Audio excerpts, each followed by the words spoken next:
Hello friends, welcome to my channel. जमीती कि आपण माने जानी थे जेटीएस रा प्रोसेसिंग बहुत लेट हो गलानी से आसाई मानक मनरे बहुत सारा क्वेरीज बहुत सारा प्रश्न तो से विषय में आम टे डिस्कसन करवा कौन कहीं एते लेट है। वर्डिक्ट तो 18 रु डिक्लेयर हो जाइथिला एंड ओसेपा को ऑफिशियल वर्डिक्ट भी 2-3 दिन भितर 3-4 दिन भितर आसी जाइथिला। ताहले प्रोसेसिंग कहीं एते लेट होची एंड ये जो प्रोसेसिंग लेट होची ताको स्पीड अप करा पई कौन करा जाय पारे। तो ये मेन किसी क्वेश्चन मु नेची जमीती कि फास्ट क्वेश्चन हमर जेटीएस मेरिट लिस्ट आउ केबे एपर्यंत दीर्घ 12 दिन बीतीगला पर वर्डिक्ट आसबार ओसेपा मेरिट लिस्ट दे पारि नाही, जोटा कि किछि काम ही नहीं। ऑलरेडी ओसेपा पाखरे अवेलेबल अच्छी कट ऑफ मार्क जहाँ भी थिला सेगुड़ा कोर्ट रे पब्लिश होइथिला। तो कहीं एते लेट होची एटा गोटे भाबियार विषय।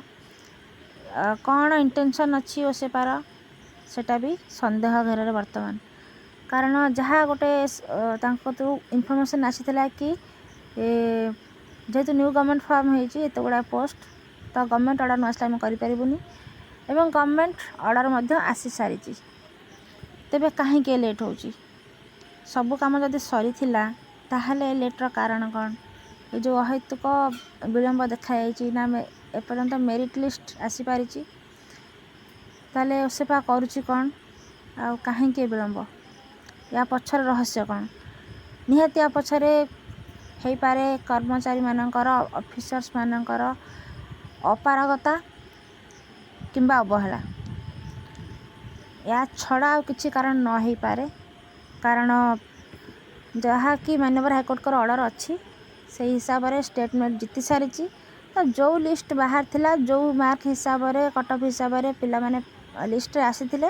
सेटा को ही district wise category wise publish करार अच्छी विथ कट ऑफ बास किसी एक्स्ट्रा तो से करूना जिते बड़े पिला सिलेक्शन दिखाई माने निश्चित नॉर्मलाइज स्कोर कढ़ाई आ निश्चित कट ऑफ तो थी जहाँकि गोटे दिटा डिस्ट्रिक्ट पब्लिश होता कोर्ट रे। तो बास आउ एक्स्ट्रा काम कौन से करते दिन बीतीगला से काम सरूना कि किसी फाइनल आउटपुट आसीपार ना। तो निसंदेह ए ओसेपार निश्चित भाव में अपारगता कहींपारती या फिर अवहेला कहींपारती। जदि अपारगता हो बा अवहेला हो से सबू को जदि सामना को आनिबार अच्छी तो निश्चित भाव में आशायी मानक आग को जावाई पड़ो। घरे बसीगले हेनी कि आज्ञा आपड़ जदि समस्त कथा या कथा कथा विश्वास कर रहीजे आप रहीजे बाहर को न बाहर आप निजे निजे चेष्टा न करेंगे निजे न लड़े ताहले हुए तो एमती प्रोसेस आहरी गड़ी चली आगू को भी लंबा हो पारे। तो जहाँ भी इनफॉरमेशन अच्छी मुझे टी कहीदे आपण मानक आज थिला मंडे रु वेडनेसडे भितर किसी जहाँ इनफॉरमेशन थिला आसबार थिला ओसेपारु किसी मेरिट लिस्ट बा जहाँ भी हो बट आज आसी ना। तो बुधवार जाए वेट मु कहि ताठू अधिका वेट करवा आदौ ठीक हेनी।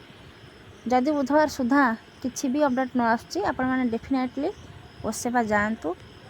आउ पुणी गले से माने सही होता आपण मन किसी आश्वासन देकी 2-4 जन गले विदा कर दे पारंती हाँ काम चली नेक्स्ट किसी दिन हो कि किसी गोटे कहीदे पारंती। तो से सब आप विश्वास करतुनि आपण डायरेक्ट जाकि गोटे मैस गैदरिंग करंतु आ शांतिपूर्ण भाव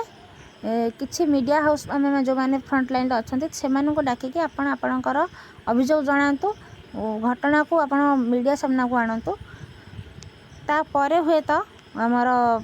जो भी लाकुना अच्छी विभाग तरफ तत्परता देखा न जाऊ बा गवर्नमेंट तरफ किंतु जहाँ सूचना अच्छे गवर्नमेंट क्लीयरेंस ऑलरेडी मिल सारी रेड सिग्नल आपण मैंने मीडिया देखिपे तत्पर अच्छी गवर्नमेंट प्राइमरी एजुकेशन को आगू नापी समग्र एजुकेशन व्यवस्था पोस्टिंग पाई। तो ये ओसेपार ऑफिशियल्स माने ही जो माने कि प्रोसेस को विलंब करुँच कौन करुँच किए जाने भगवान की ही जना। तो निश्चित भाव में गोटे मैस गैदरिंग दरकार एंड ता सहित आपण मैंने मीडिया तो निश्चित कभर करूँ मुझे कहबी, कारण जो बड़ बड़ मीडिया मैंने सब एजुकेशन सिस्टम बर्तमान जहाँ अवस्था अच्छे आप देखिपे पेपर रे भी आउट हो सारी शिक्षा व्यवस्था रे शिक्षकों अभाव एवं ऑलरेडी बहुत बड़ा बड़ा चैनल में सब पब्लिश हो सारी। तो यहाँ जिते पुणी थे पब्लिश हम जे एत दिन धरी दीर्घ वर्षे पाखापाखि पूरा को बसला गोटे प्रोसेस कंप्लीट हो पारना हाईकोर्टर क्लीन चिट मिल सारा प्रोसेस जो से पड़ी किसी सोर शब्द ना ओसे पार इवेन गोटे बाइट भी मीडिया सामने नहीं ना किसी ऑफिशियल नोटिफिकेशन एपर्यंत अच्छी। तो आपण मैंने जहाँ भी कथा जो लीडर मैंने अच्छा जदि आप किसी इनफॉरमेशन दौरान आपन को चुप करके रखिंट तो सब जिन लिमिट थाए एवं लिमिट क्रॉस है चुप रहार समय ना जो भी लीडर मैंने आपन को लीडिंग नहीं कि आगू ना चाहते आपन सहित जोग दिंतु एवं ओसेपा जातु मास गैदरिंग करूँ मीडिया हाईलाइट करूँ जहाँद्वारा कि यहाँ समस्त सामना को आसीपर जो मैंने जो ऑफिशियल्स माने प्रोसेस को डिले करुँच बसी रोच जानी शुणिकी आसामी मानक हैरान करुँच से डायरेक्ट प्रश्न पचरा से उत्तर आपने पाइबे एवं मीडिया हाईलाइट हेल्ले प्रेसर आसब third floor definitely new government अच्छी किसी भी जिनस हो तो से माने रेस्पॉन्सिबल अधिका नवापाई चाहिए जे से माने बदनाम न होंतु। तो बस